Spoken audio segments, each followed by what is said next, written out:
The story begins in a magical world, a land shared by 9 races: dragonutes, elves, onists, dwarves, demons, dark elves, centaurs, beastfolk, and humans.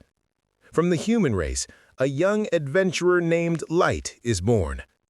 Though humble, Light carries a simple wish: to give his family a better life. With this dream in his heart, he says goodbye to his hometown and sets out to seek money and power. His journey soon leads him to a bustling city, where he is shoved and jostled by the busy crowd. Yet, undeterred, he keeps moving, his eyes searching for the Adventurers Guild.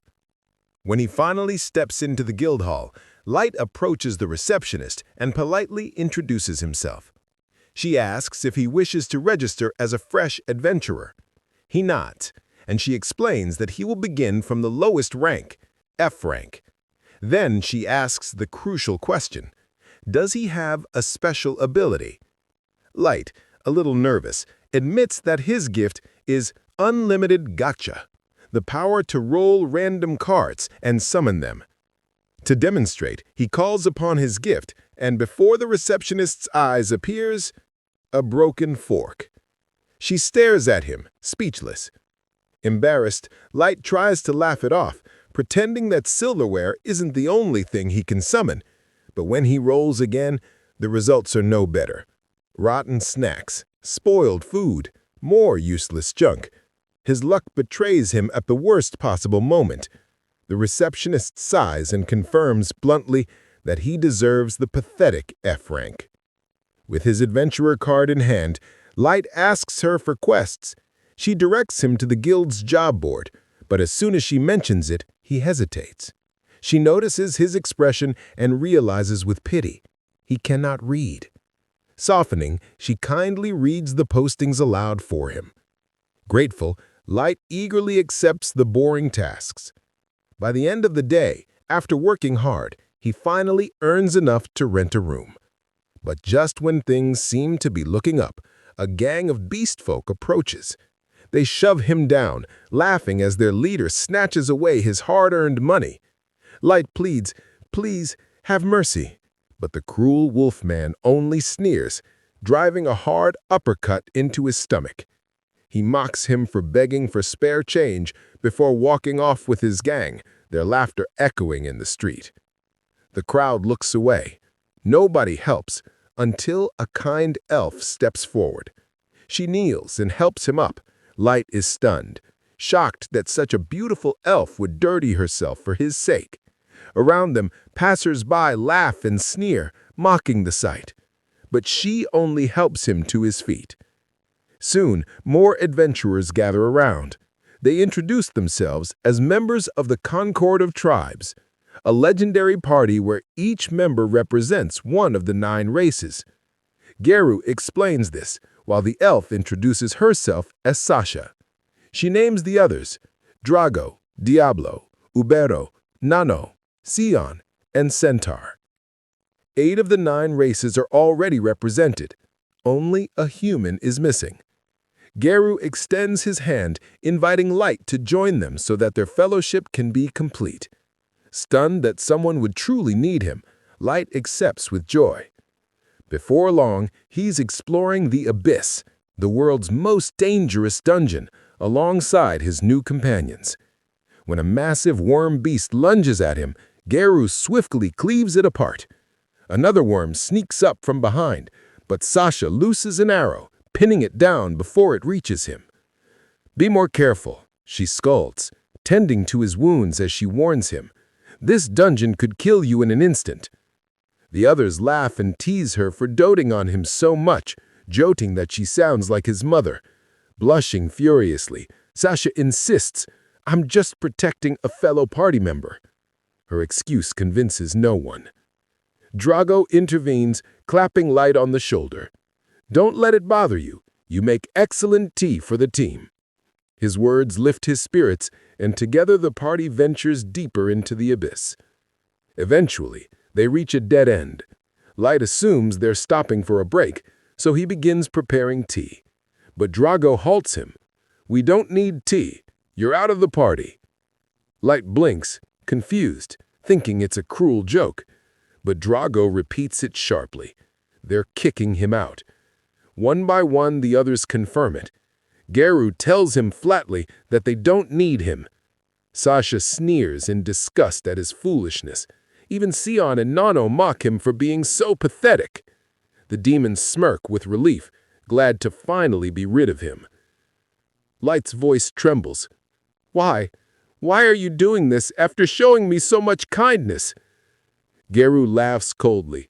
We were faking. We only needed you because of your gift. They reveal their deception. They hoped his unlimited gacha would make him a powerful maestro. But to them, his power turned out to be worthless. You're a talentless human, a failure, nothing but dead weight. Sasha sighs in relief, muttering that she can now marry her true master without worrying about Light. Crushed, Light can hardly breathe. Drago orders Geru to finish him. At last, he realizes the danger. They don't just want to abandon him, they want to silence him forever, ensuring he can never come back for revenge. Geru slashes his cheek, and Light stares in horror at the blood dripping down his face. He runs, but Sasha looses an arrow, striking his leg. He collapses in pain. Geru beats him mercilessly until Sasha warns him to be careful. They must make it look like an accident. Geru raises his claws for the final strike. Crawling desperately, Light presses his hand on the ground and activates a hidden teleportation trap. End him before it triggers, Drago shouts. But before they can reach him, Light vanishes in a flash of magic.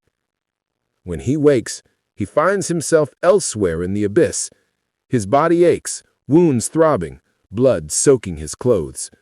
The cold cave air bites into his skin, and he weeps, remembering the cruelty of his companion's betrayal. But then anger ignites within him.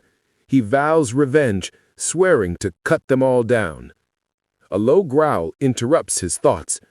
Turning, Light sees a level 1 Orthus beast stalking him. His heart sinks. A monster this strong should not be here.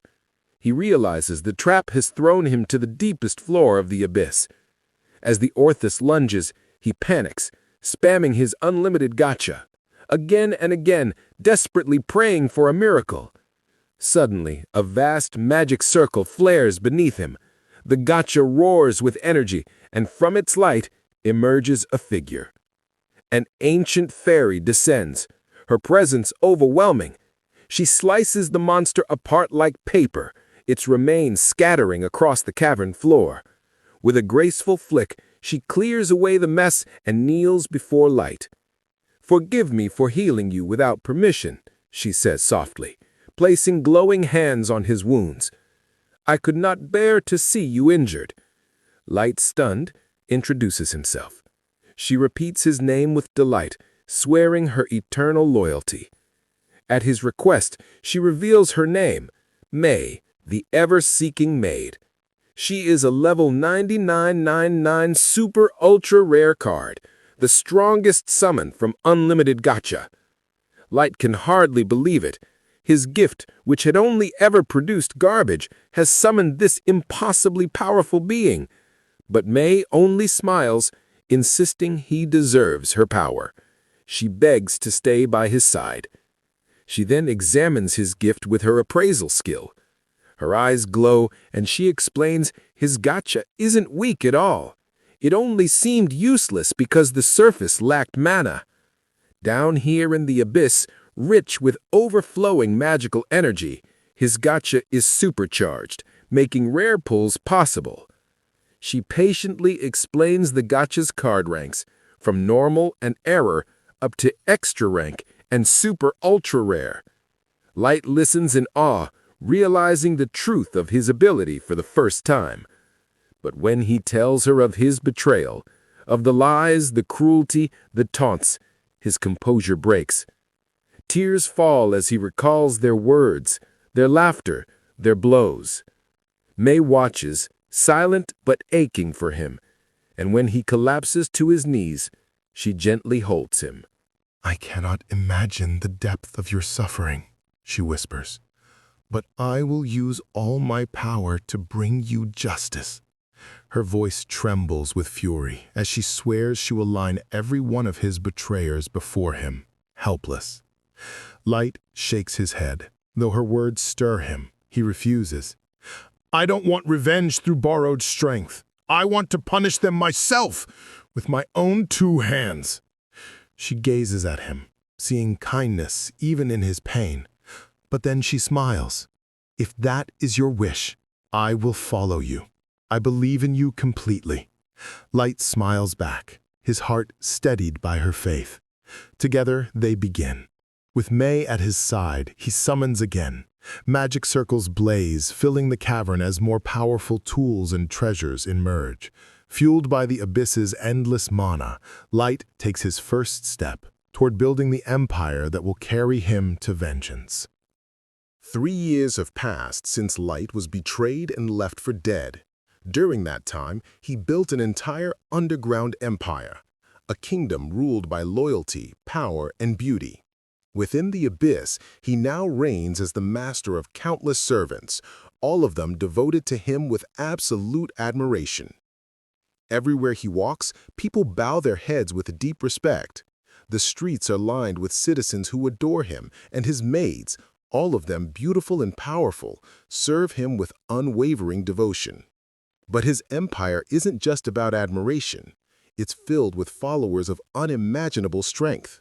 Many of his servants are level 9,999, each with a specific role.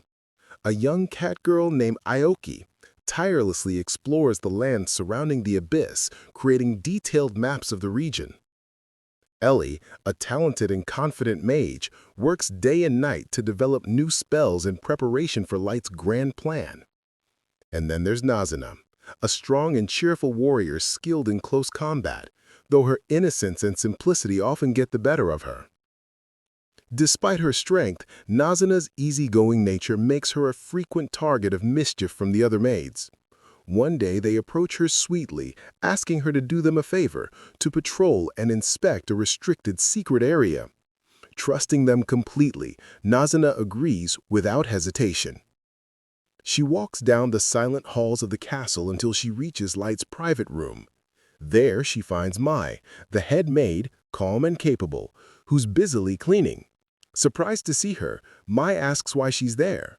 Nazuna innocently explains she was on patrol and thought she should check the room too, but then asks Mai what she's doing inside the master's chambers. Caught off guard, she blushes and quickly answers that she's only cleaning. Nazuna glances around and notices the unmade bed, the scattered pillows, and a faint trace of warmth in the room. To her, it looks suspicious, as if she had been rolling on the bed or hugging the master's pillow. Mai immediately denies it. With a straight face, she insists that this is simply her unique bed-making technique, one that only she, the head maid, is qualified to perform. It's the greatest cleaning method in existence, a secret of the profession. Nazuna's eyes sparkle in admiration. She's amazed and tells Mai that now she understands why she was the very first one the master summoned. Mai exhales in quiet relief, thinking how easy it is to fool her. Nazuna then remembers she brought a message from the other maids. She proudly takes out a note and reads it aloud. The letter politely complains that Mai monopolizes the master's belongings and asks her to let the others help clean his room too. It ends with a sarcastic, "We don't wish you harm, but we hope you get diarrhea." Mai's smile freezes. Nazuna, confused, wonders why they'd curse her at the end of such a polite message. Mai sighs and says it's just a small dispute between her and the others. To thank Nazuna for delivering the message, she hands her a few coins. Nazuna beams with joy, waves cheerfully, and runs off to buy snacks. She happily spends her earnings on candies and sweets, her absolute favorite, and later bumps into Aoki, who's just returned from her mapping mission. Nazuna teases her, asking why she's not outside exploring. Aoki, speaking in her usual cat-like way, simply replies, "Meh." Nazuna laughs and tries to talk to her by meowing back nonsense, but it only irritates Aoki. The catgirl eventually switches to normal speech, saying she already finished her task and reported to Mai. Nazuna is shocked. She could have spoken normally all along. Aoki rolls her eyes and walks away, while Nazuna jokes that she's heading back on patrol. Later, Nazuna enters the Grand Throne Hall to inspect it as part of her self-appointed patrol. The huge chamber echoes her voice as she shouts playfully. But when she sits on the throne, she grows quiet. She misses Light deeply. She hasn't seen him all day, and her longing turns into melancholy. Trying to shake it off, she plays around the throne like a child, until she accidentally breaks a small golden piece from it. Horrified, she freezes for a moment, then hastily tries to stick it back before sprinting out of the room in a panic. Meanwhile, Light is training with a tall, muscular warrior named Jack. The two clash fiercely, the sound of metal echoing through the chamber. Jack compliments Light, impressed by how much he's improved. Even among the Abyss Dwellers, few can match his strength now. After their sparring, they bathe together. Jack tells Light that he's become far more formidable, but warns him not to underestimate the surface world. There may still be beings out there capable of challenging him. Light nods, his gaze steady. He knows the risks, but his determination for revenge hasn't faded. Back at the fortress, Mai gathers the 4 maids who wrote the letter and delivers their punishment. She reads aloud the message they made Nazuna recite, word for word. Terrified, the maids bow their heads and beg for forgiveness. Mai scolds them sharply, reminding them that they not only insulted her, but also dragged poor Nazuna into their childish schemes. Their excuse that they only wanted to help lighten her workload earns no sympathy. As punishment, Mai orders them to clean the entire hallway leading to the throne room, by hand, no magic. The maids protest in panic, saying it's too large, but Mai doesn't waver. She says she'll be going to the surface with Master Light and expects the work to be done by the time she returns. Elsewhere, Nazuna is wandering through the armory when she runs into Ellie. The two immediately start bickering. Ellie mocks her, calling her slow and childish, while Nazuna insists she's smart, though she admits she only knows the 1 times 1 part of the multiplication table. Ellie laughs and their playful argument escalates. Nazuna threatens to report Ellie to the master, but Ellie reminds her that she once had tea with Light and plans to have dinner with him next, maybe even stay up late together. The thought makes Nazuna boil with jealousy, though she doesn't fully understand why. Despite the teasing, Nazuna's gentle nature shines through. She admits that Ellie is an amazing mage, but not great in close combat, and offers to protect her if danger ever arises. Ellie's expression softens. She thanks her sincerely before heading off, leaving Nazuna smiling. Meanwhile, the punished maids complain endlessly. They rant about how unfair it is that Mai gets all the attention and monopolizes the master's room. Their envy twists into absurd fantasies. They dream about entering his room, sniffing his pillow, or even licking his fork. But their gossip goes too far. Mai appears behind them. Her voice is calm but terrifying.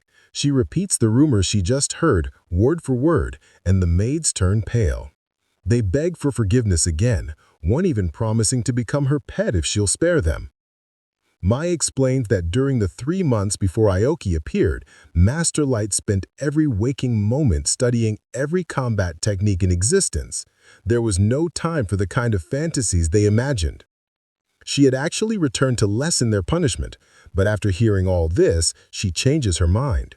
Now they'll clean the entire throne room as well, by hand. The maids collapse in despair but can't argue.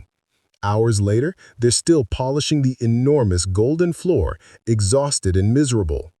One accidentally breaks the same piece of a throne that Nazuna damaged earlier, making things even worse. Meanwhile, Nazuna lies in bed, tired from her patrol. She gazes up at the ceiling and sighs softly. She hasn't seen her master all day, and she misses him more than she can admit. Closing her eyes, she whispers, "Good night, my lord," and drifts off to sleep. The next morning, Light appears before his companions. Nazuna, Ellie, and Aoki immediately light up at the sight of him, but their happiness quickly turns into playful rivalry as they compete for his attention. Light chuckles as they squabble, especially when Aoki curls up like a cat and he instinctively pats her head. The others pout in jealousy. Their playful moment is interrupted when a massive two-headed beast bursts into his path. The monster growls, but before it can move, the three girls unleash an overwhelming killing intent. Their power floods the air, so intense that the beast instantly collapses and begins whimpering like a frightened dog. Light calmly steps forward and tells them it's fine, there's no need to fight. The creature trembles as he pets it gently. Then he turns to his followers with a composed smile. Then, Light said he had spoken with Mai, and she had told him that the preparations were complete. They had finally located the first target. After 3 long years, it was time to return to the surface. And all 3 girls are excited. His revenge is about to begin. Their leader, a muscular wolf man with a blue mane and scars across his face named Goru, steps forward. He's the same man who once slashed and humiliated Light. With a threatening grin, he looks over the crowd. As Goru walks through the streets with his followers, the beast folk cheer for him. Some of the wolf women even call out, asking if he wants to have children with them. On his walk, he notices a young boy digging through the trash. Goru throws the boy aside and spits on him like he's nothing more than a worm. They enter a bar. Goru downs several drinks while letting his followers taste a bit of the food he can easily afford with his overflowing pockets. Everyone looks up to him, wishing they could be as cool as their boss. But it's not that easy. As Goru says, only the beast folk have the nose for good jobs. One of the wolves asks if their latest job for the Concord of Tribes is one of those good jobs.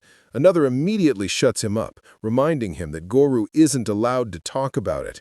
Goru agrees calmly, saying the Federation has forbidden him from sharing details. Then he orders his underlings to keep drinking and eating, which they eagerly do. Inwardly, Goru thinks it had been the easiest job ever, killing that weak human boy they mistook for the maestro. The only thing that bothers him is that Light's body was never found after being teleported away. Even so, he's sure Light died in that dungeon. Still, the thought of not knowing who the real maestro is lingers in his mind, but he decides it's too dangerous to dig deeper. Soon after, a beautiful maid walks into the bar, silencing everyone around her. All eyes turn toward her. Later, we see Goru's group leading this same maid into the deep pit where they once left Light to die. In a flashback, the girl introduces herself to Goru, asking if he is the same Goru who once belonged to the Concord of Tribes. Goru keeps his cool and asks what she wants. The woman introduces herself as Mai, Light's most loyal maid. She explains that she has been searching for Light, a young noble, ever since his mysterious disappearance. Goru finds it odd that no one had discovered this about him before, but he sees it as a chance to have some fun and maybe get some information. Mai continues, saying she heard that Light joined a guild and perished in a dungeon. She wants to visit the place where he was last seen and asks if Goru's group could escort her there. At first, Goru hesitates, but when Mai offers 3 heavy gold bars, his greed takes over. He quickly accepts, pretending it's not about the money. He says Light was like a brother to him and that he's happy to help. Boasting that he's the future leader of the wolf tribe, he promises to gather his strongest followers to protect her. Mai thanks him politely, hiding her disgust. Back in the present, Goru's group guides Mai through the dark abyss.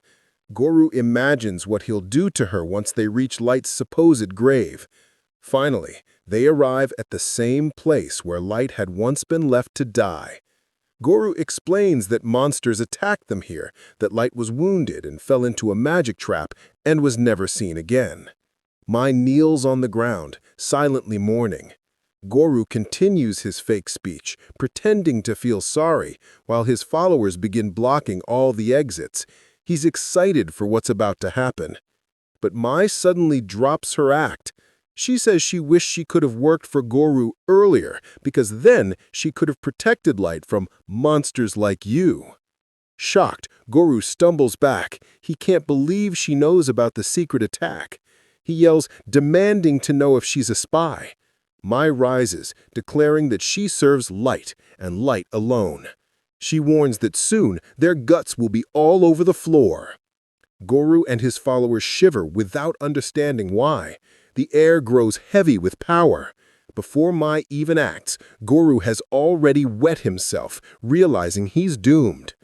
Just then, Light appears from the other side of the cave. He tells Mai to let him handle these filthy beasts. The group is stunned. How could a mere human survive this deep? Goru freezes. When Light removes his hood, Goru's fears are confirmed. The boy he thought was dead stands before him, alive. Light smiles and says he's here to pay everything back with 3 years of interest. The beast folk demand an explanation, but Goru laughs. He mocks Light, calling him a pathetic level 15 human daring to challenge a level 150 warrior. Light doesn't even flinch. He points out how Goru has not changed, still arrogant, still blind to reality. Goru keeps ranting about how humans are weak and have no chance against beastfolk. He commands his men to attack, but before they can even move, 2 of their heads fly through the air. Mai, now in her battle attire, stands before Light, warning that anyone who touches him will lose their head. Light calmly thanks her and asks her to seal the exit, which she does, blushing slightly. The other beasts tremble. They didn't even see Mai move. Still, Goru tries to rally them, but his confidence is fading. Light mocks him for never learning, for still believing humans are inferior. Goru growls back that humans are worthless trash with low mana. He'll show him true power. His level is 158. Light explains that levels vary by race, which is why humans are often discriminated against. Goru ignores him, convinced of his superiority. When asked about his 2 fallen comrades, he stammers, unable to explain it. He assumes Light must have cheated with magic. They lock eyes. Then Goru charges, but Light easily knocks him down with a single blow. Goru gasps for air as Light towers over him, asking if that's really all he's got. Humiliated, Goru unleashes his trump card, a magical beast named Fenrir, level 500. His followers cheer, but Light only sighs in disappointment. Goru mistakes it for fear and attacks with his most powerful skill, Beast Howl. A massive beam of purple energy shoots toward Light. When the smoke clears, Light stands there, untouched. The only change is a bit of dust on his coat. Goru's eyes widen in disbelief. No human should be able to survive that. Now it's Light's turn. He summons his own creature, a level 9000 ultra-rare card, Primal God Fenrir. A gigantic blue wolf appears behind him, radiating divine power. Goru's beast freezes instantly and shatters into countless pieces. Goru collapses, broken and terrified. Light reveals his true level, 9999. Goru can't believe it. He thought humans could never go beyond level 100. He begins to think Light isn't human at all. Light explains that he wears the bracelet of youth, a reminder of the pain and suffering he once endured. Goru realizes it's truly him. Light has become a monster beyond imagination. He drops to his knees, begging for forgiveness. He blames the Federation, blames his followers, pleads for his life. But Light only wants one thing: answers. He demands to know what the Maestro is, why the government wants him dead, and what their plan truly was. Goru pretends ignorance. Mai quickly sees through his lies, and Light's expression hardens. In an instant, Mai slaughters his followers, reducing them to bloody chunks. She turns to the last survivor and asks if they truly believe they could win a war on the surface. Terrified, he admits they might stand a chance, but only barely. That's all Light needs to hear. He teleports away, taking Goru with him. When Goru opens his eyes, he finds himself in Light's throne room, surrounded by an army of monsters, knights, and maids, all bowing before their master. Light ascends his throne, his power overwhelming. Every soldier in his army has a 4-digit level, some reaching 9999. He asks Goru again, "Now, do you still think I can't conquer the surface?" Goru can't answer. He realizes his group, the Concord of Tribes, created the very monster that now stands before him. Light could wipe out the entire world in a heartbeat. When Goru asks if Light plans to become a god, Light smirks and says it doesn't sound bad. With his infinite gacha, he can bring either infinite blessings or infinite destruction.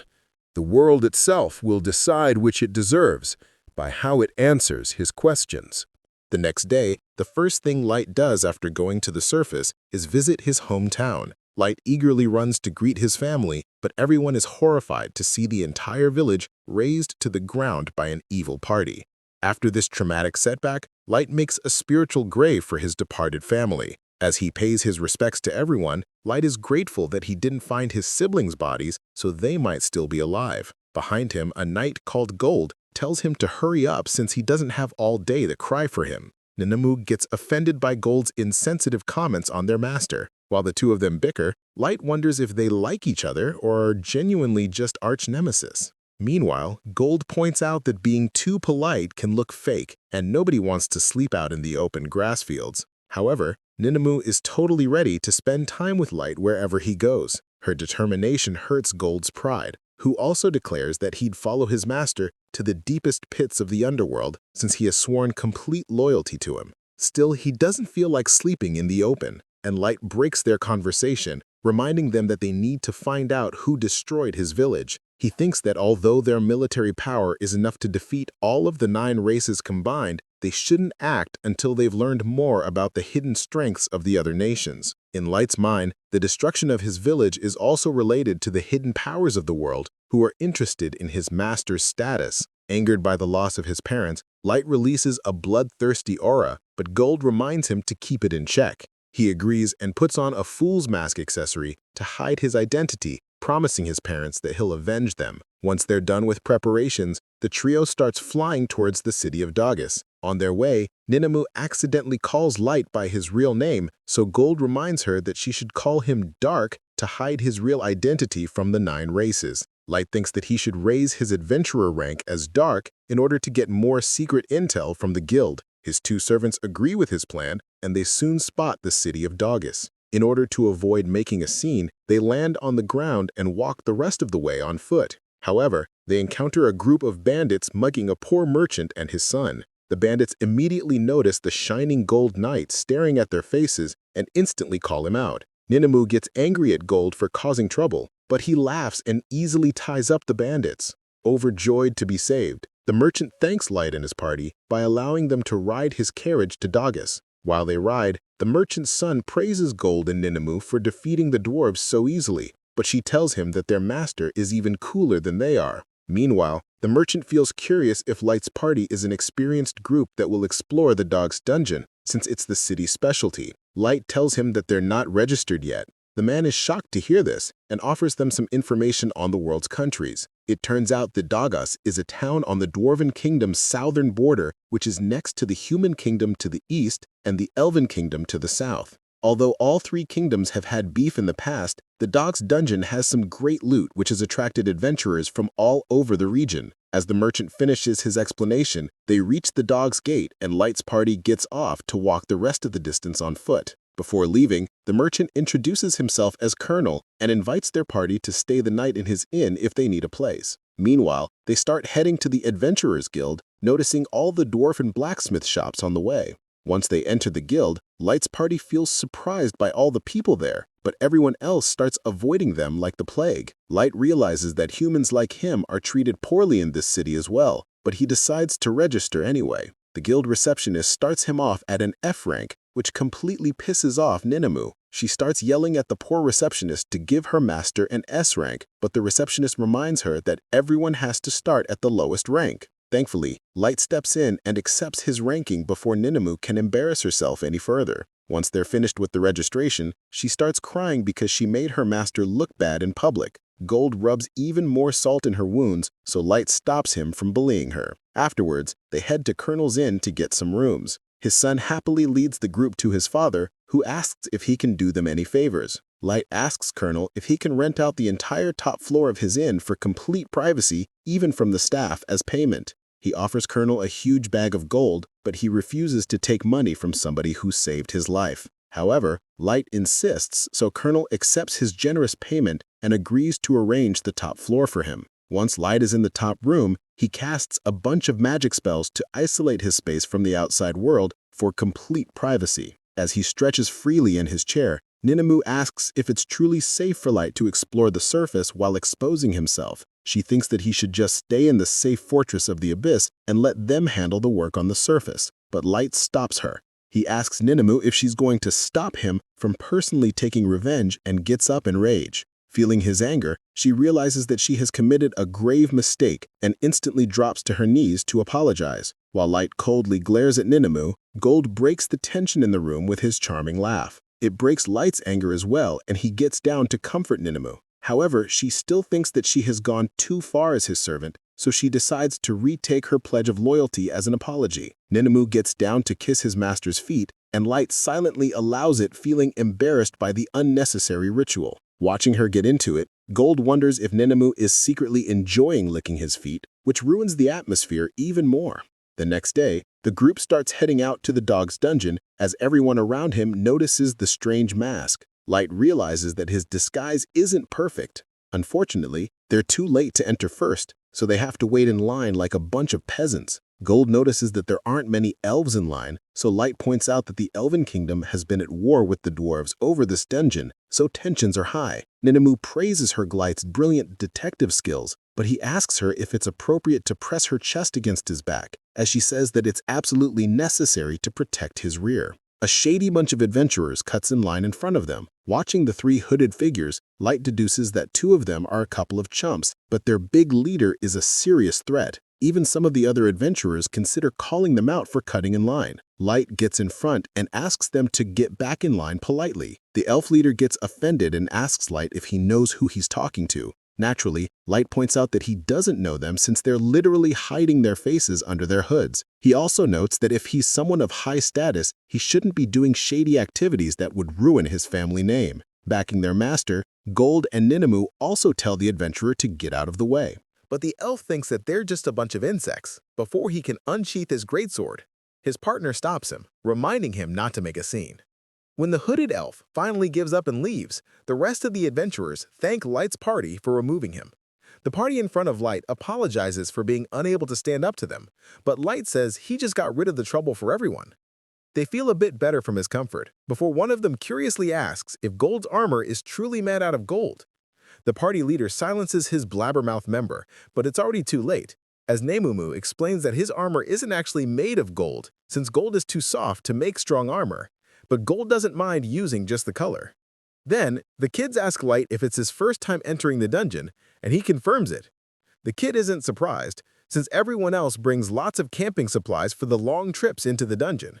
Since Light's party is the only one looking underprepared, he figured out that they're new here. Once it's their party's turn, the kids say goodbyes and enters the dungeon, while Light's party realizes that they should take out some of their resources from their magic item box, just to avoid suspicion later. Soon, it's Light's turn, and they head inside the massive dungeon. Nemumu is impressed by the dungeon's massive size, wondering how they can all turn out so different while following the same concept. Light notes that they need to access the dungeon's core to find out its secrets. But even Ellie, the researcher, can't pull it off. Gold thinks that there's no way they can do anything with Nemumu tagging along. So Light reminds him that he's also useless for the task. As they head deeper into the dungeon, the concentration of mana grows stronger, and the dark, cold prison area shifts into a vibrant, thriving world full of life. Gold appreciates the exotic wildlife, while Nemumu notices that there aren't any people snooping around their location. To begin their exploration, Light quickly casts some conceal and buff spells on his party. With the help of his buffs, they begin flying around the dense forest. Meanwhile, in the ground, the arrogant elf from before faces off against some powerful orcs surrounding him. Thinking about the humiliation from Light's party, the elf from before, called Kaito, rips apart the beasts one by one. He screams that he deserves better treatment. He's the youngest white knight in the Elf Kingdom and the descendant of a legendary hero. His servant, called Yanok, stops him from his pointless rampage, reminding him that their target is the third, not the first floor. However, Kaito points his sword at his own butler, thinking there's no way he can forget the humiliation from before. Kaito says that the only reason he isn't getting more respect is that his level is capped at 1500. But Yanok points out that he has already surpassed the normal level cap for L's. He refuses to accept this, saying that a master descendant like him is supposed to have limitless potential. Seeing his young master so frustrated, Yanok acts like he feels so much sympathy for him, saying that he also got exiled from his country because of his experiments on breaking their limits. As Kaito demands that he make him level up, Yanok grins creepily as he accepts his request. Kaito turns around thinking he'll get rid of this crafty dark elf once he has used him to level up. Meanwhile, Light's party finishes butchering a group of trolls on the 3rd floor. They decide to take the magic gems out of the monsters as proof of exploring the 3rd floor before heading back. Noticing that her master got dirty from the fight, Nemumu offers to help him clean up. Once they fly back to the 1st floor, Light thinks they should start walking since Gold's bright armor attracts too much attention. However, they notice the weak party from earlier fighting some goblins. Gold notes that the party is strong enough to defeat the weak prey, but Light realizes that they missed a hidden enemy. As the young party turns around, they find Light pinning a bush snake with his staff. He reminds them to be careful since the snake could have paralyzed one of them and left them defenseless against the stronger monsters. Feeling grateful for Light's assistance, the kids thank him, but he suddenly gets serious after noticing another enemy. From a distance, a pack of dangerous bush wolves jumps out of the forest, shocking the kids. As they start panicking, Light tells them that the wolves mean no harm. In front of their eyes, the wolves simply avoid them and run away. Horrified, the kids finally realizes that the real enemy, as mentioned, wasn't the wolves. Horrified, the kids finally realizes that the real enemy, like mentioned, wasn't the wolves, but a 4-sided mantis behemoth. Shocked, the kids wonder how the mantis appeared since its species went extinct over 10 years ago. As the kids prepare to run away from the monster, Light asks them if he can just hunt it for himself. Nemumu notes that the mantis is level 500, and the kids ask their group to leave, thinking it's too powerful for them. Soon, the mantis charges at them, and Gold takes the lead to block its attack. After exchanging blows with the mantis, Gold realizes it's not an enemy to be underestimated. Then, Light uses a fire arrow spell against it, but it reflects the arrow with its tough side. Watching the battle, the leader of the kids asks his mage Mia to help, but she starts glazing Light because he casts a spell without any incantation. He tells her to focus on helping them instead, but Gold reassures them that he'll be fine. Getting ready to fight, he tells the kids to pay attention as he combines attack and defense to defeat the mantis. As if hearing Gold's word, the mantis attacks him again to begin the fight. Gold easily blocks its strike with his shield, shattering its scythe from the rebound. Taking advantage of its shock, he rushes to slash off one of the mantis's legs. Next, Light decides it's his turn to show off, and he unleashes a barrage of fire arrows that shoot towards the mantis. As it tries to deflect the attacks, the arrows curve and avoid its sides, spearing into the monster's back.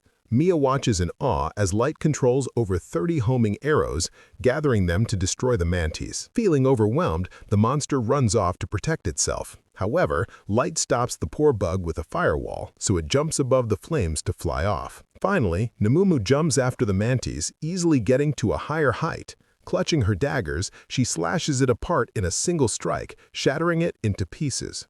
While Nemumu feels smug about her achievement, Gold mocks her for acting like a kid. As she gets angry, he reminds her that she chopped all of the precious monster materials apart. The realization sends her into a panic, while the kids watch in shock, wondering how powerful Light's team is to easily defeat such a ferocious beast. After Nemumu apologizes to Light for her failure, the kids search the mantis's remains and find a perfectly intact monster gem. Gold praises their luck, glad that Nemumu's reckless strike didn't shatter the precious material. Seeing the core, Light thinks it'll be enough proof to submit to the guild and increase their rank. Meanwhile, the kids asks Light if they're an A-rank party trying to increase their rank. However, Light tells them that they're actually F rank, which sends the entire party into an existential crisis. Then, Mia creates a giant water bubble with her magic to help Light's team clean up.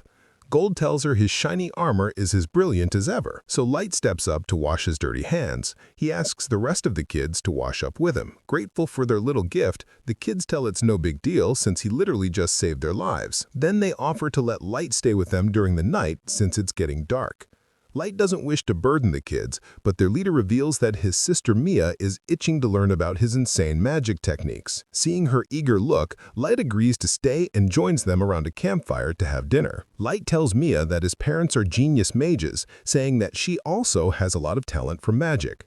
She smiles, saying her abilities aren't nearly as impressive as voiceless spells. Her brother wonders if chantless casting is really that impressive, so she starts geeking out about the 3 different classes of magic. She explains that combat class spells like the fire arrows are used for single targets, while tactical skills like the firewall are used for crowd control. She also reveals that there are strategic class spells that can have global impacts. However, global spells are at the level of natural disasters, so it takes several high-level mages chanting them at once to successfully cast them. She explains that races like Dragonauts, Elves, and Daemonin can easily cast spells because of their natural talents, but humans aren't so blessed, so that's why she thinks that Light is a world-class prodigy, since he can cast spells without reciting the incantation, despite being a mere human. Gold nods, appreciating her knowledge, while Light awkwardly laughs off her praise.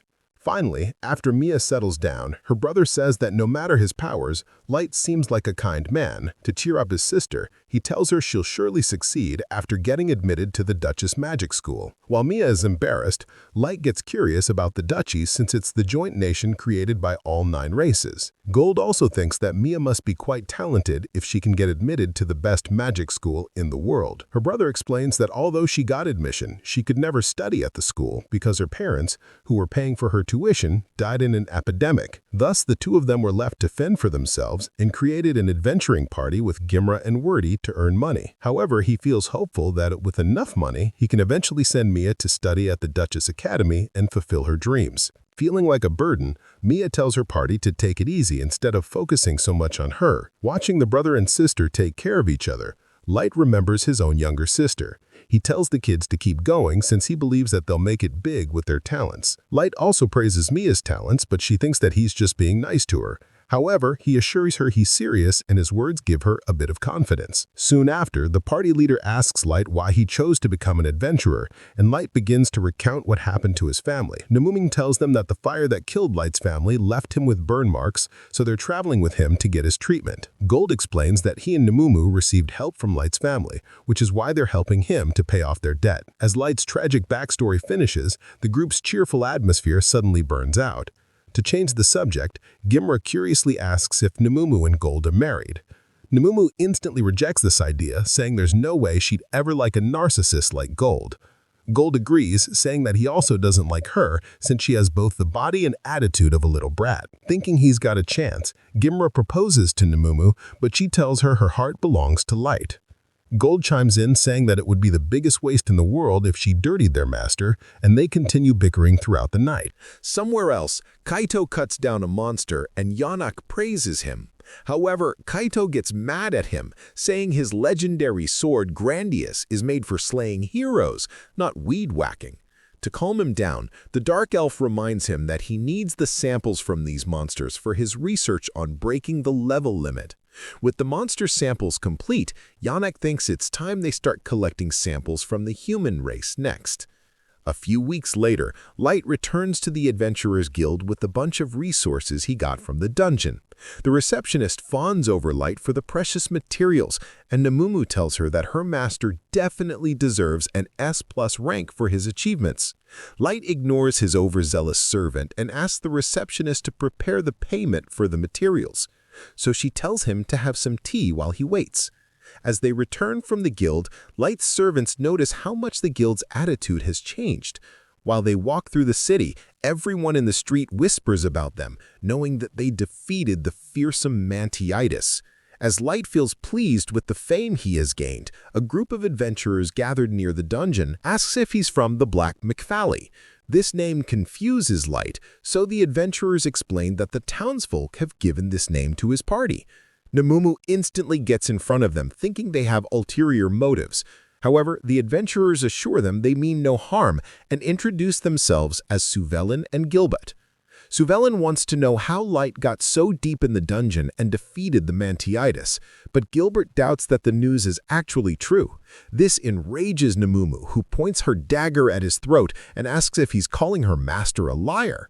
To calm her down, Suvelin explains that they're just trying to cheer for them. This confuses Light, so he explains that the human race has gained hope after seeing a strong party from their side. As he explains this, Suvelin's party calls him to join them, so he leaves to wait in line with them. Nearby, the adventurers from the other races get angry, thinking that humans are delusional for having hope. As Nemumu notices their low opinions of them, Gold says that they'll just silence them with more results. Once it's Light's party's turn, they enter the dungeon, and he thinks they should head straight to the 5th floor. However, they spot Maya's party while flying, so they head down to check on them. Happy to see them, Maya's brother pushes her to the front, saying that she has something to show Light. Hesitating, she gives Light a strange cream, explaining that she made it for his burn wounds. She thinks that even though it won't heal the burn scars, it can help him with the pain. Light thinks about it, so Maya thinks she doesn't want her gift. However, he accepts it with a smile and decides to return the favor. Light summons a card from his gacha, which turns into a pretty bracelet. He offers it to her, but she hesitates to accept it.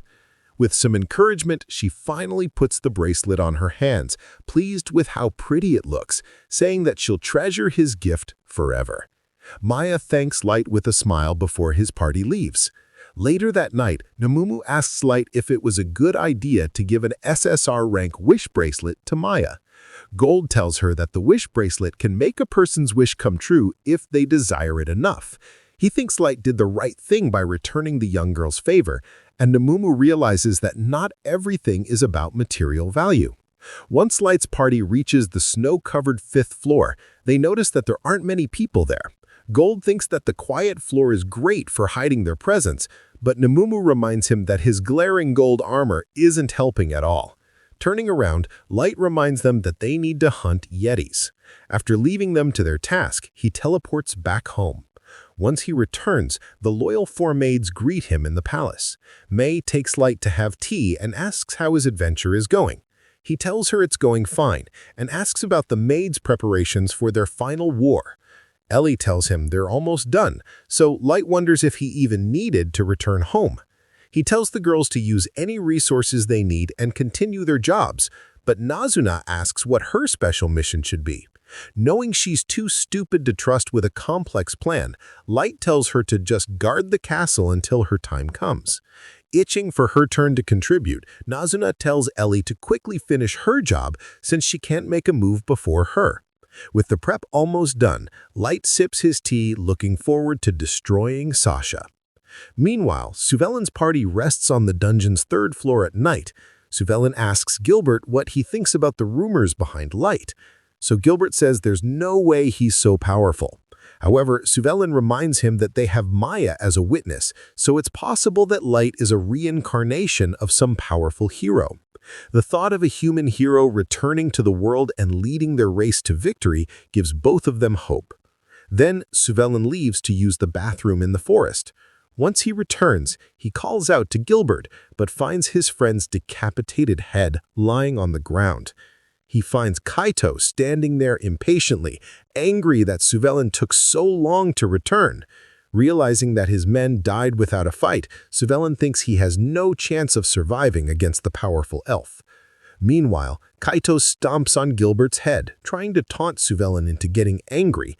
However, Suvelin remains calm and uses a smoke grenade to escape. While running away, he thinks that the elf can't see him to use his magic, but Kaito somehow spots him through the smoke. Flying with a magic spell, he easily knocks down Suvelin with an attack, leaving him completely shocked, as Suvelin notices the elf hovering with his spell. Yanak takes him out with his rod. He scolds Kaito for killing all the humans since he needed live subjects for his experiments. Kaito thinks that one subject should be enough, but Yanak says that he needs more since his experiments could always result in failures. The sinister dark elf grins maniacally, thinking that humans are just worthless vermin who deserve to be the fodder for his twisted experiments. Meanwhile, Nemumu argues with the Adventurers Guild receptionist to raise Light's rank. The receptionist tells her that they just raised his rank straight to D from F, so she can't make any more exceptions. However, Nemumu still thinks her master deserves the S rank, while Gold tells her she's ruining his image with her bratty attitude. To calm Nema's mood down, the receptionist tells her she can raise Light's rank even further if he performs a huge feat, which gives him an idea. Later that night, Light shows his servants a wanted poster of an unknown adventurer killer who has been terrorizing humans. Gold thinks that such a high-value criminal could easily get them the promotion, but Light wonders how to search for this mysterious person. Gold suggests pulling his gacha for a tracker card, so Light reminds him that the chances of pulling a good tracker in a short time are too low. While they discuss their plans, suddenly a portal opens up in their room. Light watches in shock as an unconscious Maya drops out of the portal and the bracelet on her hand breaks apart. He quickly puts the girl in a bed to rest and uses a healing spell to restore her health. After healing Maya, Light decides to check her memories since she's too exhausted to speak. From her memories, he learns that Maya's party met a group of adventurers who warned them about the adventurer killer. The kids wondered if the humans were just targeted by a monster, but the party told them that the killer used multiple magic spells, so they were clearly an intelligent person. After telling the kids to spread the word to other humans, the party left the dungeon to avoid being targeted. Maya's party also started hiking out of the dungeon. At night, Maya's brother noticed that everyone was tired after fighting all day. Left with no other choice, he allowed them to camp out in the middle of the dangerous dungeon.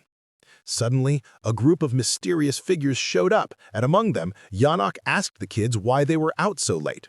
The kids recognized Yanok's group, so they didn't think they posed any danger. Feeling concerned for their safety, they decided to warn them about the mysterious adventurer killer. As Maya's brother informed them about the killer, they thanked him for his kind warning. Seeing their friendly reaction, the kids felt safe around the elves.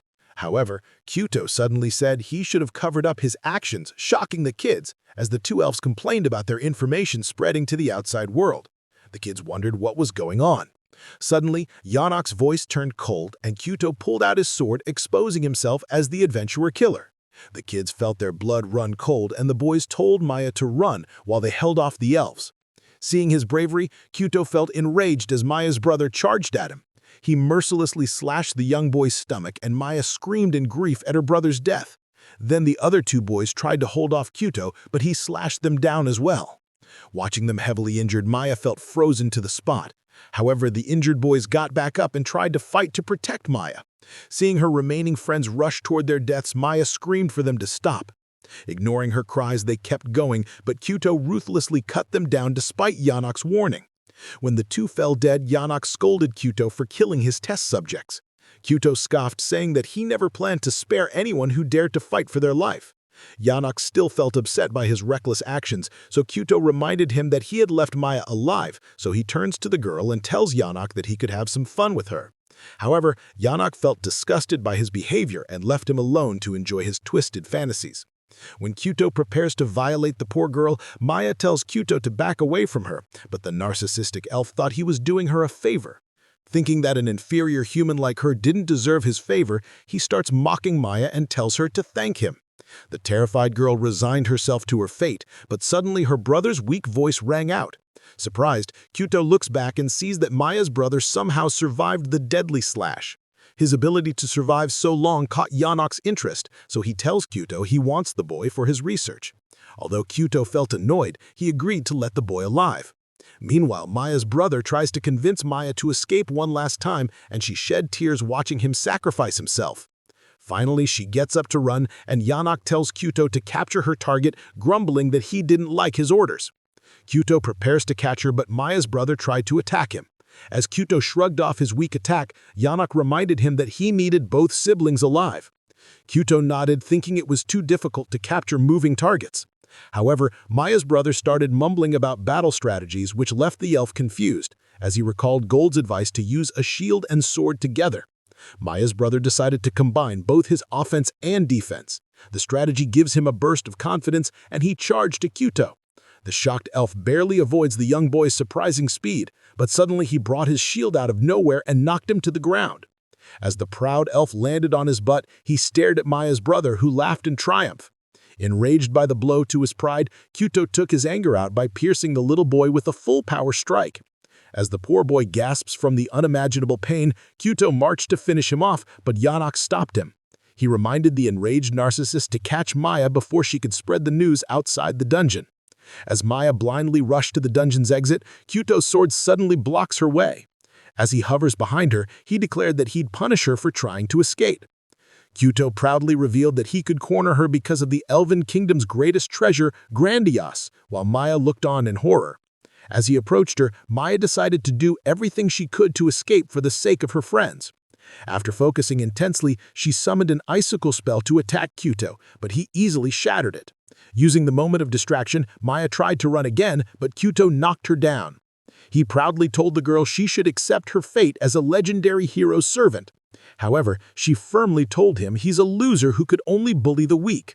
Hearing her words, Kyuto got stunned and recalled all the times his fellow elves mocked him. Since Kyuto acted like a prick around them, they all hated him and called him a bully who rose to the top using his status. While he recalled the hurtful memories, Maya kept calling him a spineless piece of trash, which enraged him even more. Unable to bear his hurt ego, he unleashed a powerful attack to finish her off. At that moment, Mia desperately wished Light was there. Just then, her bracelet activated and teleported her outside the dungeon. As the memory finally ends, Light clutches Mia's bracelet in his hand. Gold and Nemumu ask him what to do next, and he quietly tells them to move out. Back in the dungeon, Yanok finishes healing Mia's brother. When Kaido returns, Yanok asks him if he captured Mia, but Kaido has no idea where she went. Yanok is shocked that an elite elf soldier could lose track of a child, so Kaido tells him she randomly teleported into thin air. Shocked, Yanok refuses to believe him since he thinks a human couldn't possibly own a precious teleportation item. Yanok realizes they're in deep trouble. He tells Kaido that if the human guild spreads this news, the elves might hear about him. Kaido also gets terrified thinking about it since he actually stole Grandis away from the Elven Kingdom. He thinks about the terrifying elf White Knight army whose leader is at level 3000 with a weapon surpassing his own. Feeling like he's doomed, he starts stomping the ground. Yanok tries to calm him down, saying that they can fight back against the Elven army if he succeeds in his level limit breaking research. This gives Kaido some hope, and Yanok tells him to quickly hide so he can complete his research. Suddenly, Light appears in front of them, saying their time is up. Kaido recalls Light from the time he was humbled by him outside the dungeon, so he feels wary of him. However, Light ignores them and gently closes Gimra and Word's eyes, feeling sad for the bright young lives that were lost. Behind him, Gold informs him that Mia's brother, Elio, is still alive. Watching the boy in Gold's arms, Yanok is shocked since he was just treating him on the ground. Light heals the young boy and asks the elves why they inflicted so much suffering on the innocent children, as he recalls the young boys trying their best to earn money and support Mia's education. Light feels angered that it is all gone. Thinking that he could have been friends with the boys in a different world, he turns around to make the elves pay for their crimes. Seeing his anger, Kaido tells him they're innocent. However, Light tells them that he saw Mia's memories, so he knows they're the culprits. This leaves the elves stunned, so Light reassures them that he hasn't reported anything to the Adventurers Guild. At this news, Kaido starts laughing, thinking he's got a lucky break. Thinking he can easily kill Light to silence him, Kaido says that fate has protected him from misfortune because he's a hero. Light laughs, saying that the reason he didn't tell the guild is that he wants Kaido for himself. He tells the royal scumbag that he'll make him suffer pain worse than death for hurting his friends. Finally, Light firmly declares that he'll end Kaido's life with his own hands after punishing him and tells Gold and Nemumu to stay out of his fight. As they back off, Light starts walking towards Kaido. Enraged that a human cursed him out, Kaido tries to attack Light with his sword. However, he easily stops his attack in its tracks with just his staff. As Yanok stares in shock, Light taunts Kaido, asking if that's all he's got. Angered, he keeps blindly slashing at Light, who effortlessly blocks every single strike.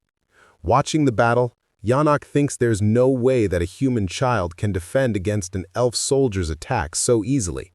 Meanwhile, Kaido keeps swinging his sword, desperately hoping to hit Light with a lucky strike. Light sighs before parrying his sword away. then punches Kaido straight in the gut, knocking the wind out of his lungs.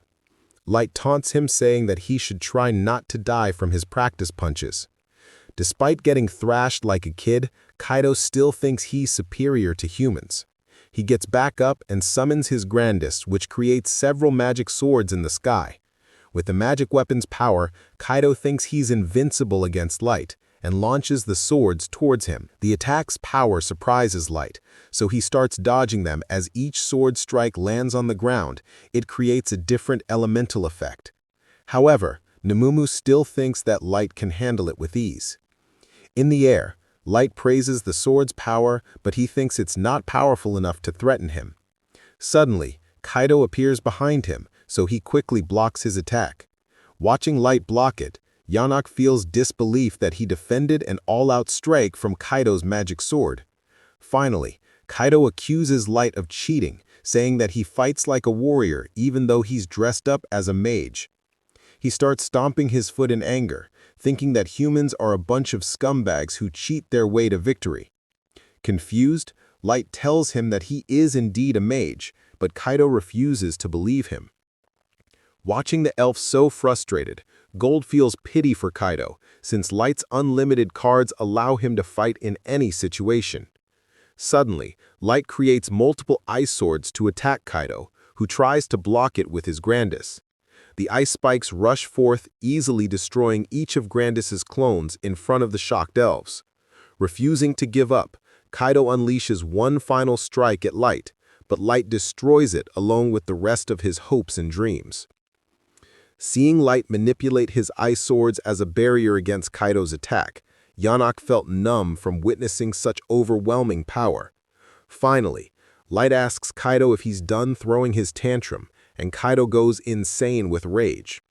The arrogant elf thinks there's no way a human can defeat him, wondering how the Grandis can lose despite being a weapon used by a former maestro. Hearing the name of a maestro, Light gets surprised and asks Kaido what he knows about them. Kaido laughs and reveals that he was born with the blood of maestro, which makes him a sub-maestro himself. Hearing that Kaito's body is holding some interesting secrets, Light decides to capture him and Yanok to experiment on them, as he plans to suck all the secrets out of their brains. Gold and Nemumu corner Yanok. However, the scientist doesn't get scared in the slightest, and instead summons two horrific blood monsters. As the monsters take shape, he proudly brags about fusing several humans and monsters to create the vicious abominations. For the first monster, Yanok fused a rock lizard from the Elven lands, while he created the other one from a dungeon troll. When Light looks at the troll monster, he realizes that one of its faces belongs to the hopeful adventurer, Gilbert. Both Gold and Nemumu feel disgusted by Yanok's horrific experiments, while he says that fusing different creatures is the best way to surpass their level limits. However, Yanok claims that he needs multiple humans to stabilize an experimental monster, so he needs thousands more to create his perfect Frankenstein. Watching him arrogantly blab about his crimes, Light clenches his staff in anger as Yanok starts yapping that he's the hero who will lead the races into a new era. Light tells him to shut up. This snaps him out of his tantrum, while Light tells Gold and Nemumu to put the human monsters out of their misery. He tells them to capture Yanok alive, since he needs to be punished for his crimes. As the two of them get ready to fight, Yanok confidently calls his monsters to battle them. However, they slash through both monsters with just a single attack, finally liberating the tortured people trapped within them. As the monsters go down, the duo prepares to capture Yanok, but he remains calm. Somehow, the mutated monsters stand back up and easily regenerate their fatal wounds. While Yanok continues to boast, his monsters continue attacking the duo. Meanwhile, Kaito attacks Light to prevent him from helping them. So Gold and Nemumu are left to fight alone, facing the monster's true power. Gold taunts Nemumu for losing her confidence, but she reminds him that he has also gotten serious. As the creatures continue driving them back, Yanok tells them to surrender and let him peacefully experiment on their bodies. Ignoring the insane elf, both of them decide to attack head-on and liberate the trapped people. After summoning their full power, Nemumu and Gold unleash their ultimate attacks, which wrap the monsters with their bright flames. Thinking that his beasts will easily shrug it off, Yanak keeps laughing. This time, his monsters don't regenerate, so he finally feels confused. Soon, the bright flames melt his hybrid monsters into a gooey puddle, and Yanak starts panicking. Suddenly, Nemamo kicks him in his twisted nuts, bringing him down to his knees. Watching the pathetic scientist frothing on the ground, Gold feels bad for him, while Nemamu thinks she needs to blowtorch her shoe to clean it. On the other hand, as Light forces Kaito back, the elf stares at him with fearful eyes. Light taunts him, reminding him of his arrogant bluster. Hearing his taunt, Kaito gets back up to fight. He raises his sword into the air and unleashes its maximum power, which creates a raging beam of energy. Revealing that this is Grandius's final power, he proudly tells Light to submit to him. Light is impressed by Kaito's power, as Kaito launches a devastating cleave at him. Although Light dodges the attack, the sword leaves a gigantic crevice in the ground. Kaito keeps slashing at him, desperately hoping to win with one attack. As the sword keeps curving around him, Light realizes that the sword has transformed itself into a flexible whip with its magic. Watching the scene from a distance, Nemamu thinks that although the technique is impressive for Kaito's level, it can't even scratch Light's body. While continuing to dodge the attacks, Light tells Kaito that it's just a flashy performance. Enraged, Kaito tells him to face the attacks instead of dodging them. And so, Light stops in his tracks and challenges Kaito to hurt his body with his strongest attack. Instead of realizing it's a trap, Kaito jumps up and slashes the sword down at Light, thinking he's strong enough to pulverize him. When the massive sword strikes Light, Kaito immediately loses all confidence after seeing what happens. Realizing Light is completely unharmed, he goes berserk and attacks him over and over. Kaito's tiny mind can't believe that a human would be unharmed after his strongest attack, so Light just shatters his magic blade with one blow. Then, he punches Kaito in the gut and sends him flying with another strike. As the elf struggles with his bloody face, Light tells him he's going to interrogate him. He calmly tells Kaito that he will only kill him once he has suffered enough for his crimes. Hearing this, the defeated elf finally drops to his knees. He begs Light to spare his life in exchange for all his secrets and the grandiose treasure. However, Light mocks him, saying that true heroes should fight to the end, instead of begging for their lives like spineless cowards. He reminds Kaito that real heroes are like the young children he mercilessly slayed, who sacrificed themselves just for a chance to save their friend. Refusing to let him go, Light tells Kaito he'll spare his life if he fights him again and damages even a single inch of his skin. Despite his offer, Kaito remains terrified and starts running away. Watching him run, Light uses a beam attack that pierces through his leg and leaves him handicapped. As he struggles with the wound, Kaito keeps whimpering and crying like an absolute wimp. Finally, Light walks up to him and states the obvious fact that Kaito is a piece of shit. After capturing the worthless elf, Light decides to bury the dead adventurers in his own abyss. While Light feels sad for the children, the elves shamelessly ask him about their fates. Nemamu shuts them up and Light tells them he's got questions for them. While Yanak knows he's doomed, Kaito keeps asking him for mercy. Seeing him shamelessly beg for his worthless life after killing so many innocent people, Light is enraged. Soon, he uses a teleportation spell that brings everyone straight to the throne room in his palace. After opening their eyes, the elves ask where they are. Light tells them they're in the abyss, which leaves them completely stunned. Yanak wonders why they've brought them to the most dangerous dungeon, so Nemamu explains that they live here. Shocked, Kaito says there's no way anyone could make a house in the abyss, so Nemamu starts stumping on the elves for yapping too much. Soon, Light's forehead maids enter the throne room, happy to see their master. As they come in, they ask Light who the elves are, so he reveals that they're heinous criminals. Once the maids learn about the elves' horrific crimes, they all glare daggers at them. Each maid offers to unravel the elves' insides and extract their secrets by force, but Light tells them to keep their hands to themselves before he finishes questioning them. With Light's warning, they all calm down, so he turns to Gold and tells him to heal Ao while he gets ready to bury Wordy and Gamera with Nemamu. Meanwhile, Yanak suddenly screams and starts acting as if Kaito had forced him to conduct his experiments.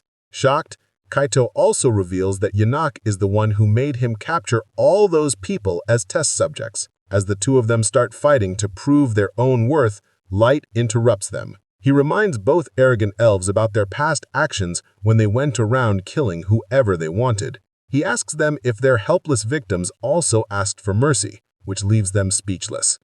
Knowing they screwed themselves over, the elves stay silent, so Light leaves saying he will simply return their own punishment to them. Afterward, he visits Mia, who finally wakes up from her slumber. She wonders where she is, so he tells her they're in his room. She is surprised, so Light explains that he has just returned from catching the adventurer killer. As she asks what happened to her friends, Light shows her her brother sleeping safely nearby. However, he tells her that Wordy and Gamera couldn't make it, which brings tears to her eyes. Light hands her the remains of her friends. She begins to cry, and he quietly leaves the room.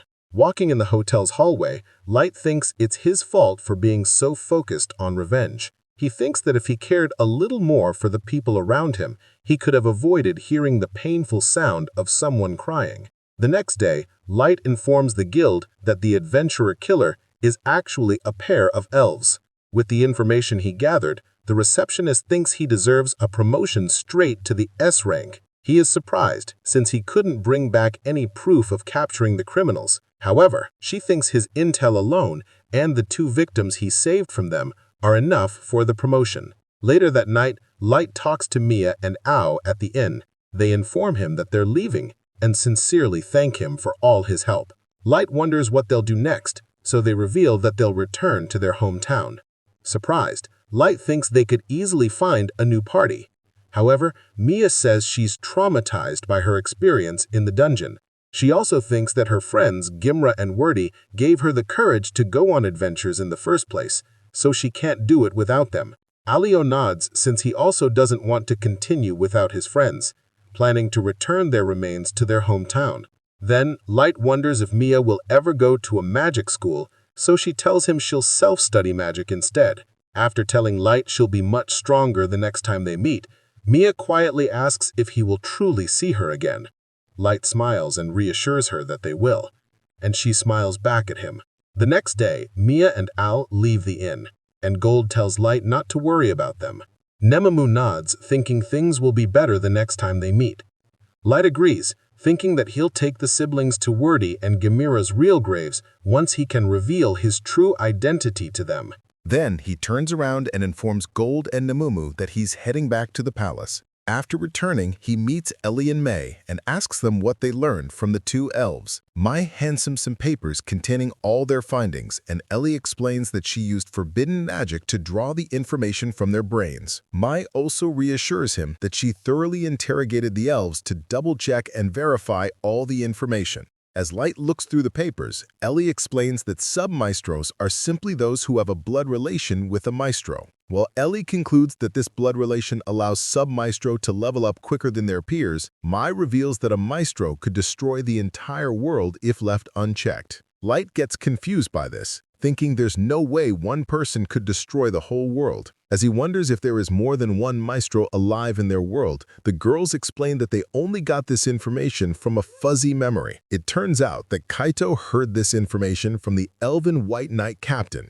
So Light thinks their next stop is to find this person. Then he asks both girls how Kaito and Yanak are doing. So Ellie shows them their current condition. Seeing them bloodied and utterly shattered, Light thinks it's time to get rid of the living pieces of trash. He unleashes a special card called Dead Man's Banquet, which launches a horrifying mass of mouths on the elves. As the mouths rip and tear their bodies apart, they scream in unimaginable pain before finally disappearing forever. Once the elves are gone, Light asks Ellie about their main plan. She tells him that the preparations are complete so they can start his revenge on Sasha whenever he wants. Ellie explains that Sasha is actually engaged to the vice captain of the Elven White Knights. So by capturing him, they can easily get leverage over her. Satisfied with her planning, Light tells her to begin the plan immediately. Meanwhile, Sasha sits with her fiancé Michael discussing the time she destroyed Light's hope. Michael thinks it must have been a fun experience, remembering all the times he has exterminated human villages. He tells Sasha that humans make pathetic faces while begging for their lives, and she agrees, thinking they're the ugliest creatures on Earth. Michael thinks he's lucky to find a lady just as disgustingly racist as him. On the other hand, Light feels excited to finally get his revenge on Sasha, wanting to see the pathetic look on her face while begging him for mercy. Back in the elf continent, Sasha rides a carriage home happy with her meeting with Michael. She thinks he's the best fiancé she could have gotten. Her maid feels proud of her, thinking about her upcoming marriage. Feeling shy, Sasha tells her it's still a while before her wedding, but the maid thinks she should begin her preparations already. Suddenly, their carriage stops abruptly as a slave man drops some goods in front of it. As his angry elf owner whips the malnourished man to make him work faster, Sasha thinks humans are completely useless. Just then, Light walks into a dark alley and Sasha immediately recognizes him. Shocked, she gets off her carriage and runs towards him, thinking she must be mistaken about his identity. As she moves through the alleys, she realizes he's gone and soon finds herself at a dead end. Thinking it was just her imagination, she feels relieved that Light isn't actually here. However, when she turns around, she finds a message from Light inviting her to meet him at the giant tower. Since this news is too much for Sasha to handle, she lets out a panic scream. Soon, her maid comes rushing over while Sasha thinks she's about to lose all of the rewards she got from her mission to kill Light. Watching her break down from a roof, Light tells Ellie to handle the rest. After getting his order, she starts fantasizing about how hard she's going to ruin Sasha for hurting her precious master. With all the preparations done, they turn around to begin the final part of their revenge plan. Elsewhere in the elven barracks, two soldiers named Nhia and Kanhia amuse themselves by throwing daggers at a helpless bound man. Nearby, a perverted elf named Sharphat touches his human slave while his partners Must and the elf captain watch in silent disgust. Sharphat tells his captain about Kaido's adventures with Yanak. He explains that Kaido went on a killing spree and was eventually killed by a human set, and that the elven higher-ups not want their team to avenge him. Although Sharphat doesn't care, since Kaido was a dropout who abandoned them, Must believes it's their duty to avenge a former friend. Meanwhile, as Nhia and Kanhia keep abusing the poor man, Sharphat tells them to finish him off. They refuse, saying that they'll play with their slave as they wish. Then they criticize Sharphat for publicly committing such degenerate actions, so he gets offended. Behind them, Must tells the two boys that they should put the humans out of their misery, because it's a great achievement to be killed by the hands of an elf. Sharphat thinks Must is too rigid with his principles, but he firmly states that a person should know when to take things seriously. Suddenly, the captain orders everyone to shut up, and the pressure of his aura instantly silences their big mouths. He tells Nia and Kanhia to stop torturing people before telling Must to loosen up a bit. Then he barks an order at Sharphat, who quickly puts an end to this human slave. Once the man is dead, the captain tells Nhia and Kanhia to clean up the mess. As they obediently nod, he then tells Must to get ready for work. Meanwhile, that slave girl tears up from the terror of watching a fellow human die, so Sharphat tells her she can rest in her room. As the scared girl quickly runs away, the captain tells Sharpie to stop fooling around with humans. He reminds him that elves consider their bloodlines sacred, so they can't go around having children with inferior races. Instead, the captain points out that elves have history of marrying the prestigious maestros, so he should do his best to keep up the tradition. As Sharphat points out that they've all stopped leveling up despite having such powerful bloodlines, the captain tells him it's because they've diluted their blood through crossbreeding. Sharphat finally cracks and says he has no intention of having children with human slaves, since he's just fooling around. He thinks it's hilarious to make weak women believe he has chosen them and to watch them try their best to please him. Behind them, as Nhia and Kanhia drag the corpse of the slave, they tell Sharphat he's a pervert with a sick mind. Once the camera's gone, Sharphat thinks it's time to get rid of that slave girl since he's bored, and asks the captain if he wants to execute her. The captain refuses and gets up, saying they should avenge Kaido in the honor of the Elven Queen, even if he was a failure who left them. Later at night, As Sasha sleeps in her room, she wakes up from a noise outside her house. Some distance away, a magic circle appears and constructs a giant tower in the middle of the forest. Ellie appears at the top of the tower and waits for Sasha to show up. Back in her room, Sasha watches the mysterious tower from her window, wondering if that's where Light invited her to go. Elsewhere in the forest, an elf is transporting some slaves when he gets stopped by a ferocious Orthos. Afraid for his life, the elf abandons the helpless children and runs away while the Orthos approaches them.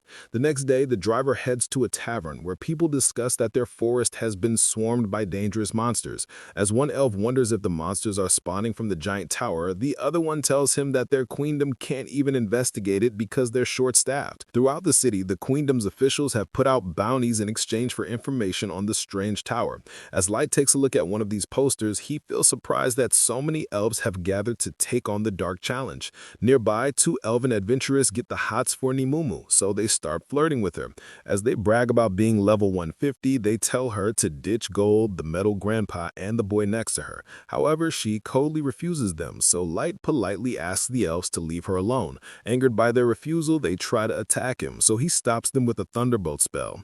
Seeing him cast the spell instantly without an incantation, the elves realize that Light's party is none other than the infamous Black Fools. After that, all the elves back away from them, so Light leaves with his party, knowing that word will quickly spread about them.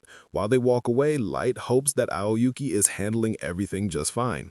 Meanwhile, in the forest, a group of elves uses a chained girl as their lead while they cautiously scout the forest for information.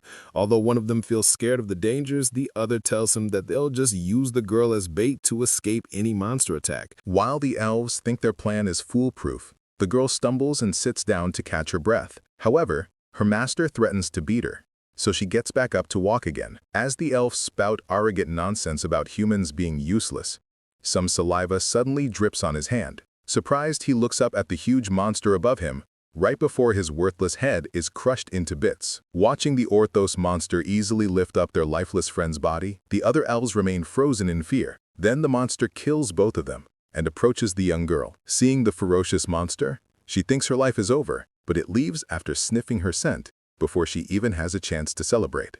Some thugs walk over thinking they're lucky to get a treasure like her. As the girl thinks her life is about to get even more miserable right after getting freedom, the thugs actually pour some healing potion over her wounds. The little girl wonders why they're helping someone like her. Then, the thugs start planning to get her some fresh clothes, food, and a walking stick, while their leader reports to Aoki that they've saved another person as she rests atop the giant tower. Ellie asks her how her mission is going. She wonders if it's difficult for Aoki to control so many monsters roaming the forest, but the cat girl says she's fine. Surprised, Ellie asks Aoki if she's also okay with dealing with any intruders that get in the way of their plan. When she tells Ellie it's fine, she starts doubting her, thinking that Light put too much burden on one person. Ellie thinks that Aoki could make a mistake controlling the monsters and endanger an innocent person's life, but Aoki tells her she's overthinking it.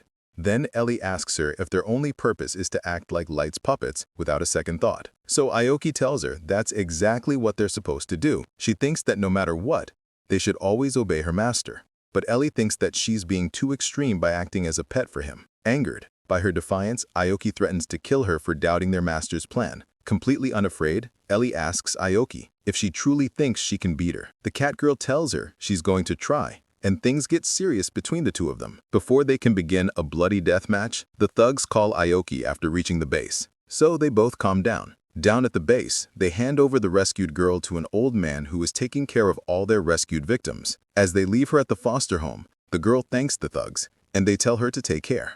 Seeing how Aoki is carefully managing all of the humans' lives, Ellie finally believes she can trust her to handle the forest alone. Later that night, Sasha wonders how she'll visit Light, since all the monsters in the forest are too strong for her. Since she knows that the White Knights will soon investigate the dangerous area, she thinks it'll get her exposed for failing to kill Light. Left with no other choice, she decides to go there and finish him off no matter what. The next day, the elven royalty and nobles hold a meeting to discuss the tower. Sitting at the table, the elf chancellor suggests sending the White Knights to investigate the area. However, Captain Hardy refuses, saying that there's no need to mobilize his powerful troops just for a small mystery. Watching their tense exchange, the rest of the nobles remain silent, since only their queen is powerful enough to settle the dispute. Finally, the elf queen speaks up and declares that Hardy's plan is the wisest and orders them to increase the rewards for any interested adventurers to explore the forest for them. After the queen's verdict is delivered, the other elf nobles leave, while the chancellor feels frustrated that Hardy got his wish in the end. Later, Hardy thanks his mother, the queen, for saving his troops from grunt work. His mom says there's no way she'd endanger her precious baby boy. While Hardy thinks the chancellor is annoying him by playing politics in this dangerous situation, the queen chuckles, amused by her son's anger. But he tells her it's not a laughing matter. He thinks that the chancellor wants to abolish the monarchy, but she thinks there's no way he can pull it off with her trusty son around. Then the queen gets up and tells Hardy that the giant tower is a much bigger issue than the chancellor. As she tells him it could destroy their entire country, he feels surprised. Hardy wonders if another Dark Lord is coming, so the queen tells him that with the help of the other races combined, they can pool their strengths to defeat him. However, she also points out that the birth of a Dark Lord would trigger the rise of a hero among the human race, which could cause them a lot of trouble. The queen feels frustrated that they can't just wipe out the entire human race to avoid this risk. But Hardy reminds her that if they do that, they'll end up looking like the bad guys themselves. Then, he thinks that if the humans actually produce a hero on the level of a maestro, the elves would have to befriend or kill them to protect themselves. The mention of a maestro reminds Hardy about Light, who was rumored to be a maestro a few years ago. The queen tells him that person was exterminated since he wasn't strong enough. So, Hardy turns around to leave. As he walks away, Hardy thinks that all humans deserve to be wiped out for causing so much trouble to his precious race. Meanwhile, in the Elven city, Light's party walks around the streets as they notice the two adventurers from earlier glaring at them. They wonder if the two will try to attack them. Behind them, Sasha catches a glance at Light's face and immediately calls out to him. Niminu and Gold get ready for a fight, but Light tells them to stay back. Sasha approaches Light. She asks him to remove his mask. He tells her that the mask is only hiding some burn scars on his face, but she refuses to believe him and instead knocks it off, exposing Light. Although Light feels the urge to put Sasha in her place, he lets her take off his mask since he wants to properly savor his revenge at the right moment. Angered by Sasha's rudeness, Nimumu lashes out but Light holds her back. Then he takes off his hood, revealing horrifying burn scars. Sasha is shocked when she sees them and realizes he's not the person she was looking for. So she leaves the area. Once she's gone, Light feels satisfied that the burn scar illusions worked perfectly to repel Sasha, since it would have been hard to control himself. He thanks Gold and Numumu for staying out of the altercation. Gold feels like Sasha is completely insufferable, and Light agrees, thinking about how he fell hard for her sick lies all those years ago. Then he reminds Gold and Numumu to get back on track and heads back into the forest with them. While the three of them run through the forest, the two elves from earlier chase after them. Light tells the idiots to just back away, but they refuse to listen to him. After a while, they reach a deep spot within the forest where they're supposed to meet with some of Light's servants. Since nobody is there, he decides to wait for them. However, he is surprised to see that the elves actually manage to keep up with their speed. The elves act like they won't let Light escape from them, so he praises them for having backbone. While Nimumu thinks it's a shame the two idiots go around bullying others instead of getting a real job with their abilities, the elves act like they're doing them a favor, claiming that it's the greatest honor for a human to be killed by their holy elf race. Tired of their yapping, Light calls out Mayra to take care of them since the elves can't see anyone else. They think Light is bluffing and start taunting him for acting like a hotshot just because his party has become popular. Just then, a creepy woman suddenly appears behind them. Mayra tells the two elves they've sealed their own fate by insulting her master. As her arms grab the elves, they turn into grotesque fleshy mouths that brutally devour them alive. Once Mayra finishes devouring the idiots, Light apologizes for making her deal with them. She reassures him it's fine, saying that even if the elves tasted like total crap, she doesn't mind doing it for her master. Gold admits that Mayra's abilities are great, but he thinks she's a bit terrifying to be around. Even Nimumu agrees with him. Despite always being against him, not taking their jokes to heart, Mayor reminds the two of them that they shouldn't be scared since they're all friends. At that moment, three more of Light's servants approach the group, led by a maid named Ice Heat. Following her, Suzu and Jack also make their way ready for duty in the forest. After Light thanks them for their help, Ice Heat turns to Suzu and tells her to lead the way. Suzu quietly nods, so Ice Heat tells her to be more respectful. Afraid of upsetting their master, Suzu's musket, Lockedge, apologizes to Light. Since Light knows Suzu is shy, he doesn't mind if she stays quiet. Soon they all move out together. and Gold thanks Jack for tagging along with the team. Jack tells him he just had to do it for the bro code since Gold was out there grinding away. While Gold appreciates his thoughtfulness, Jack reveals that it was Ellie's idea to send him. He also says there's no way he'd abandon his man Light, but suddenly, all the girls start glaring at him. Surprised, Jack asks if they're really angry at him for using a nickname for their master. While Light stays silent, Jack tells the girls they're making Light only lonelier by turning him into some sort of unapproachable figure. Even Gold gets nervous seeing Jack fan the flames, and Light finally tells Jack to chill out. He reminds the girls that he has an understanding with Jack, so he doesn't mind if he uses nicknames for him. Although the women immediately nod at Light's suggestion, the mood gets even worse in the group. As they move on, Light sighs noticing how different Ice Heat is looking out of the abyss. He wonders why she switched to a combat outfit since she's always dressed up as a maid in the abyss. Ice Heat explains she was receiving maid training under May. Since she'll be involved in a fight on the surface, Ice Heat decided to switch to her combat gear for the mission. Laughing at her explanation, Mayra tells her to just ditch the maid outfit since it'll hold her back. This offends Ice Heat, so she reminds Mayra she can't act so inappropriately in front of everyone just for her amusement. While the two women start bickering, Light feels relieved that he was able to lighten the mood. Meanwhile, Jack asks Gold if he slacked off on training while he wasn't around, but Gold naturally shakes his head. Seeing the two of them get along, Light thinks the group will be fine going forward. Then, he shifts his attention to Suzu and explains that she suffers from shyness, so she only feels comfortable speaking with her musket, Locke. Then, he asks Nimumu if Suzu is even a real girl. Confused, Nimumu nods, so he explains that Suzu's card actually showed her as androgynous, so he needs to check what that means later. Back at the tower, Ellie is impatiently waiting with Aoyuki. When the group finally shows up, as they arrive, Nazuna and the other two girls come rushing over to greet Light. Soon, Ellie leads them inside the giant tower, revealing a massive, spacious room. She explains that the rooms are all furnished with technologies she reverse-engineered from the Abyss's core, so the tower is completely safe from external attacks. Inside, they're greeted by a massive dragon, but Ellie explains it's just her pet. She then tells Light that the top floor was built to serve as a wedding hall for his final act, so they all head there. Once inside, Light walks up the stairs and sits down on his throne, and Ellie offers to reiterate their mission plan for everyone. She begins explaining that the plan is to congratulate Sasha on her upcoming wedding before serving her the revenge she deserves. Although she thinks Light's plan was complete, Ellie had revealed that she added some modifications to it to add some extra spice to his revenge. She explains that since the Elven White Knights are the strongest warriors of their queendom, she has arranged some matches between them and their soldiers for them to crush. Then, she plans to capture the White Knights and cut off the Elven Kingdom's power, which would allow them to get all the information on Maestros they need, since they need to get more information on the rest of the 9 races as well. Ellie designed the giant tower to be a secure fortress for the base of their operations. Then she summons a shadow clone of Light, explaining that it'll help the Black Mali rank up on its own, while he stays behind to observe how everything unfolds. Pleased by her careful preparations, Light praises Ellie. She tells him that Nazuna is currently luring Sasha toward the giant tower, using her beasts. In the forest, Sasha feels scared of all the terrifying monsters surrounding her.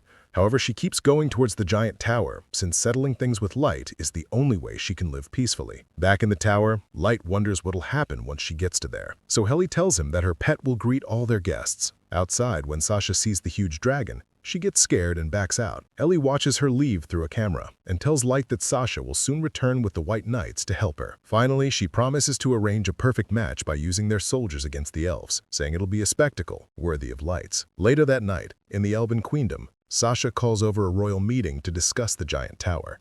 She explains to all the elf nobles that many giant monsters are prowling around the tower, which has caused the other monsters to spread out to the forest's outer area. Then she also reveals that the tower itself is guarded by a fearsome dragon, which shocks them all. However, the elven nobles refuse to believe such a tall tale, thinking there's no way such powerful creatures would just pop out of nowhere. Sasha tries to convince them that she's speaking the truth. Just then, the Chancellor explains that not too long ago, they received a similar report from the Black Mili. He points out that despite 2 credible sources finding matching evidence, Hardy is still refusing to mobilize his White Knights and lets everyone else do the dirty work for him. Facing the Chancellor's taunt, Hardy remains silent before finally declaring that he'll lead out the White Knights against this dangerous dragon. After Hardy leaves the room, Sasha asks the Chancellor if she can accompany the White Knights on their mission to the giant tower. The Chancellor reveals he was going to make her accompany them from the start, as a reward for reporting this important information. However, he warns her to take a certain item from her father's collection with her, since she won't be able to contribute to the fight at her strength level. and she agrees. Later that night, Sasha asks her father if he can grant her request. The next day, Hardy gathers all the White Knights and briefs them on their game plan, as he explains that Sasha will lead the way. Sharp Hat wonders if she'll be able to keep up with them. She reassures everyone that she'll be fine, and Michael offers to protect Sasha if anything goes wrong. Meanwhile, Enya and Kia mention that Sasha is joining them because of the Chancellor's orders, carrying her family's secret item with her. While the twins think it's because Michael is good friends with the Chancellor, Sharp Hat feels upset that the Queendom's nobles are dragging politics into their mission. Meanwhile, in the tower, Ellie shows the scene to Light using her magic.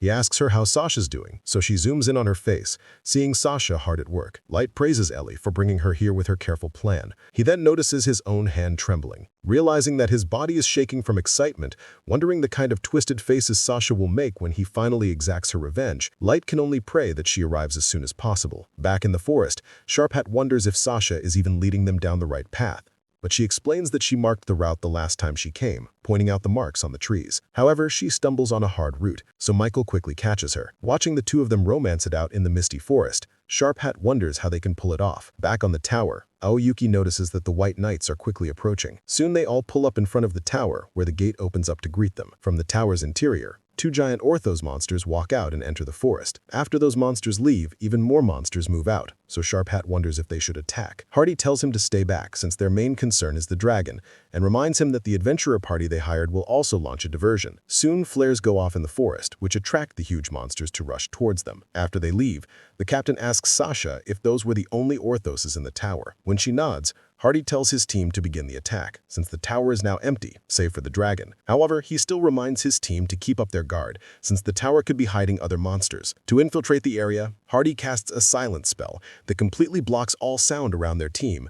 Surprised by the chilling emptiness, Sasha admits that Hardy deserves his fame with his twisted methods. While rushing through the tower, the elves suddenly stepped on a hidden teleportation circle, which scatters them all around different areas, watching them trapped in the tower's maze. Light looks forward to watching the elves struggle all the way into his clutches. Michael and Sasha end up getting transported together to a basement floor where Michael immediately realizes that it was all a setup and someone must have planned out all the traps beforehand. Sasha asks, who could that be? But even Michael doesn't have the answer, as he replies that they can only know that once they climb up the stairs to see who's waiting for them at the top. Ellie and Light watch them as Michael and Sasha start climbing up the stairs, moving towards the top floor. And Light realizes that he is incredibly excited for the moment that the door opens and Sasha steps in to see his face. Meanwhile, the elf twins Ya and Kia are also together on a different floor in the darkness and confused about what just happened. They wonder whether they should try and regroup with the others. But before they could even come to a decision,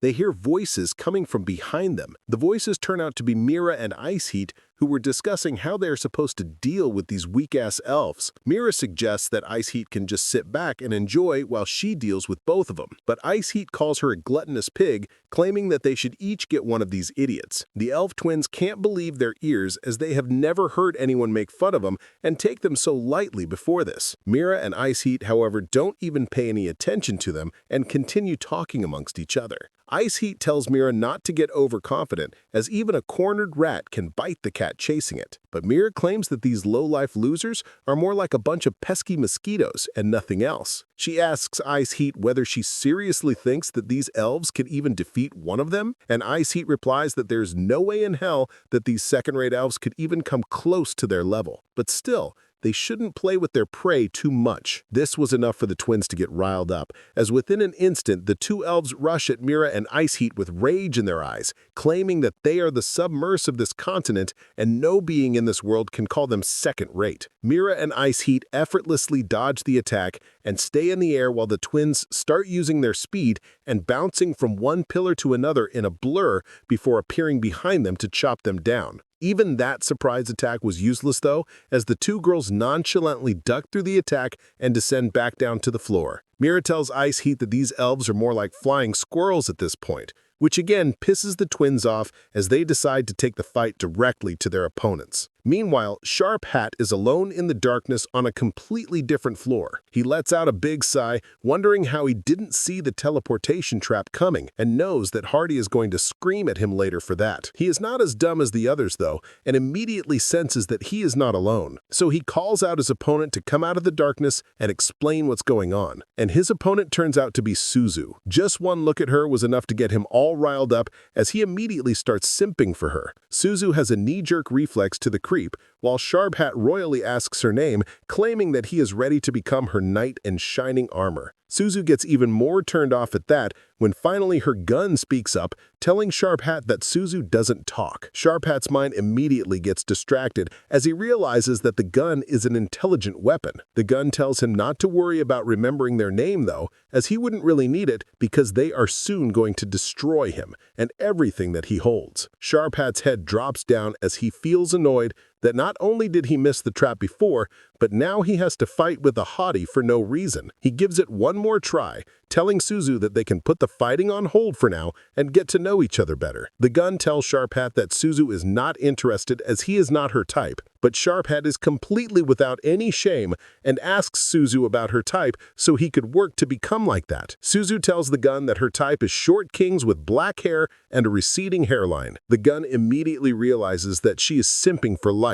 and tells her that the ship has sailed and Light has too many girls around him, so she will have to wait her turn. This makes her angry, and she starts smacking the gun into a pillar while the gun begs her to stop. Sharp Hat, however, has seen enough and claims that he would have rather taken her as his personal plaything, but it's all okay as he will get what he wants one way or another. He quickly points his arm up and uses an invisible crossbow to shoot at Suzu. To his surprise, Suzu manages to sense the invisible bolt and dodges the strike before shooting a bullet of her own, which Sharp Hat quickly deflects. He is impressed by the fact that not only did she sense his invisible attack, but dodged it and went on a counter as well. The gun praises Sharp Hat as well, claiming that very few people can deflect her bullet like he did. Sharp Hat starts smiling as he prepares another bolt, realizing that this is going to be much more fun than he initially thought. Back in the upper floor, the twins are still bouncing among the pillars as they know that they give them a great advantage. While moving at that speed,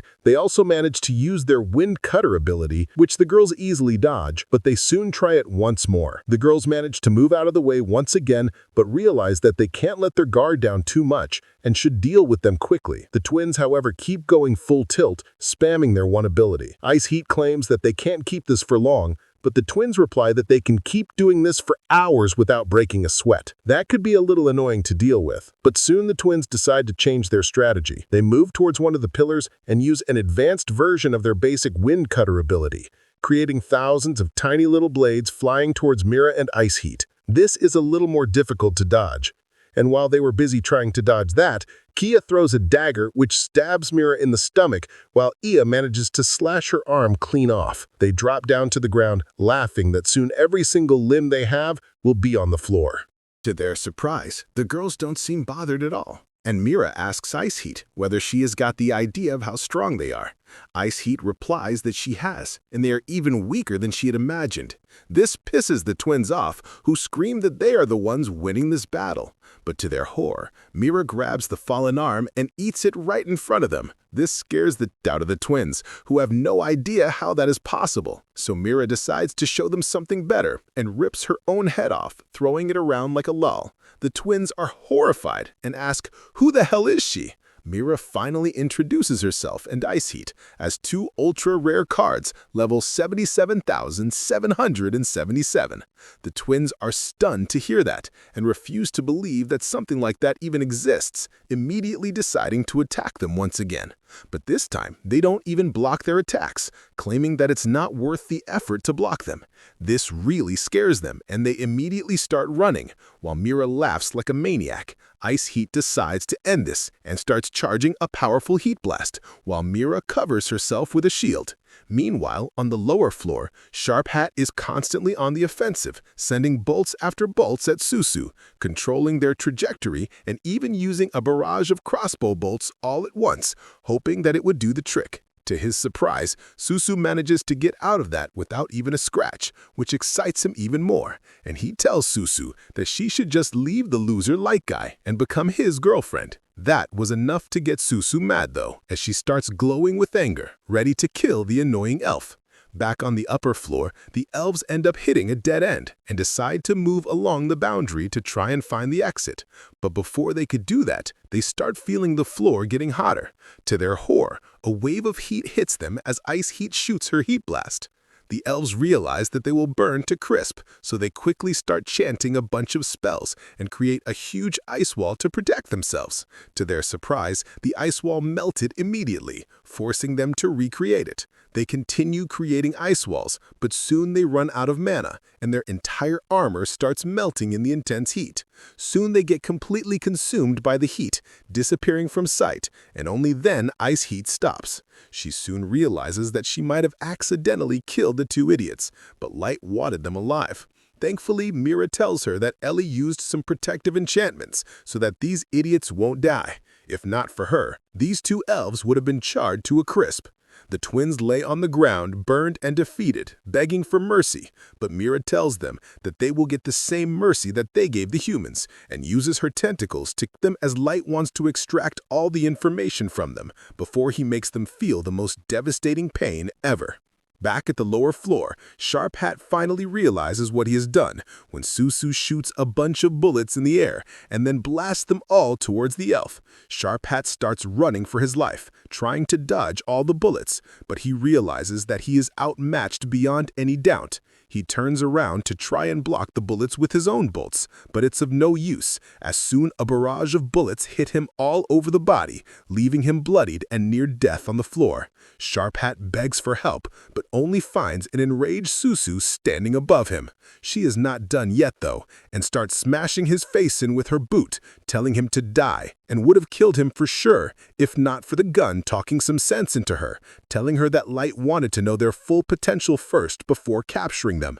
Susu immediately realizes that she has messed up and tries to heal Sharp Hat so that he could fight again, but the gun tells her to let it go, as he is too beaten up to do anything now. She starts crying at her mistake, while the gun tries to tell her that Light won't get mad at an honest mistake like this.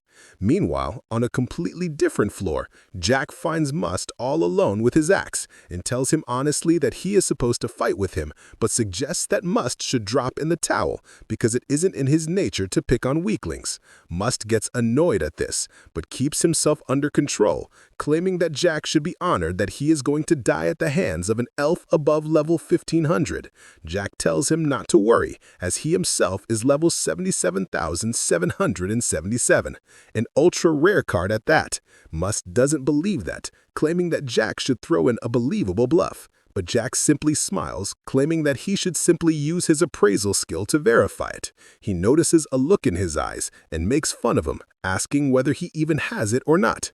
Must gets mad, claiming that he doesn't need to check a fraud idiot Iceculenta, and lunges at him with his axe, trying to get it over quick. But to his surprise, Jack swats it away like a fly. Must is beyond shocked at this, but thinks that it was just beginner's luck, and starts trying to land a barrage of hits at him. Jack obviously easily deflects all the attacks, which confuses Jack, as these attacks were supposed to be strong enough to even give Captain Hardy some trouble. But Jack simply uses his fingers to blast him into the Must wall. Must comes out of the wall shocked to his core, but refuses to believe that a human could be that strong. He starts spouting nonsense about how humans are beneath them and deserve a fate worse than death. With that, he brings down his halberd, which turns out to be a magical weapon, and activates it. Jack realizes that the halberd is eating at the boy's soul and life to gain power, but Must doesn't seem to care. He shouts at the halberd to take as much as it wanted, but give him the power to defeat this human. And then with every single bit of power he could muster, he lunges towards Jack, who simply uses his iron armor skill and blocks the attack just with his arm. With that, his entire body gets covered with a thick iron shield, and with a single punch, he sends Must flying into the wall, bloodied and unconscious. He walks over and picks up the boy, wondering whether he killed him, but thanks to Ellie's magic, everything seems to be fine, and he is still alive. On the upper floor, the last and final member of the White Knight, Captain Hardy, remains, who finally comes in contact with Nizuna, who smiles and takes out her sword, hoping for a good fight. That was episode 10. Subscribe to not miss the next part, and watch the next video